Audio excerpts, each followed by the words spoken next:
Speaker, I know that members across the House share my concern about the situation in Afghanistan, the issues it raises for our own security, and the fears of many remaining in that country, especially women and children.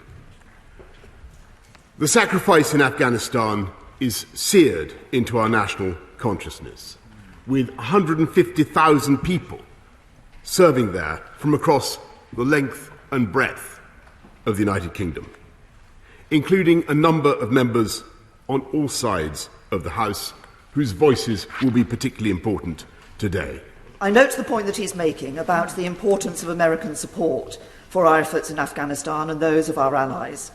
But will he please set out when he first spoke personally to Jens Stoltenberg, Secretary-General of NATO, to discuss with him the possibility of putting together an alliance of other forces in order to replace the American support in Afghanistan?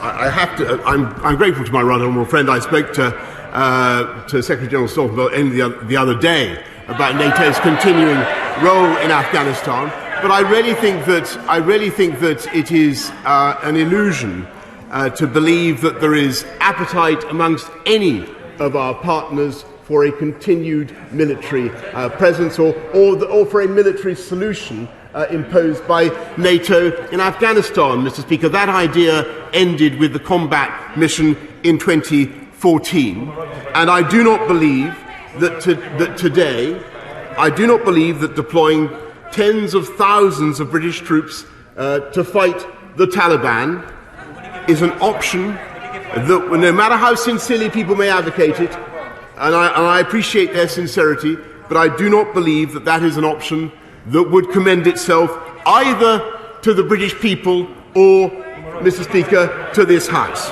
Prime Minister, can I just take him back to his remarks in the House of July the 8th when he referred to the assessment that he'd made? There's clearly been a catastrophic failure of our intelligence or our assessment of the intelligence because of the speed that this has caught us unawares. Can the Prime Minister set out for the House how we may assure ourselves that in future years we can make sure there are no future terrorist attacks put together in Afghanistan that take place here in the United Kingdom?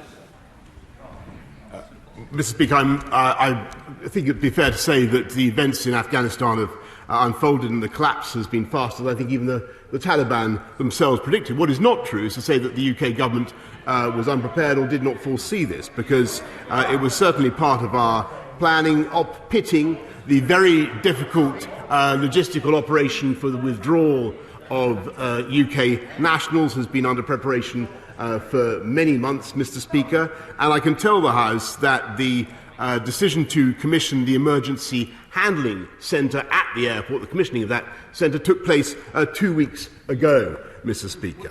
So, if I can just make a little bit more progress, Mr. Speaker.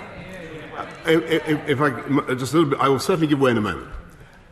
Alongside this core mission, we worked for a better future for the people of Afghanistan, and the heroism and tireless work of our armed forces contributed to national elections, as well as the promotion and protection of human rights and equalities in a way that many in Afghanistan had not previously known. Whereas 20 years ago almost no girls went to school and women were banned from positions of governance, now 3.6 million girls have been in school this year alone, and women hold over a quarter of the seats in the Afghan parliament. But Mr. Speaker, we must be honest and accept that huge difficulties were encountered at each turn, and some of this progress is fragile. I will give way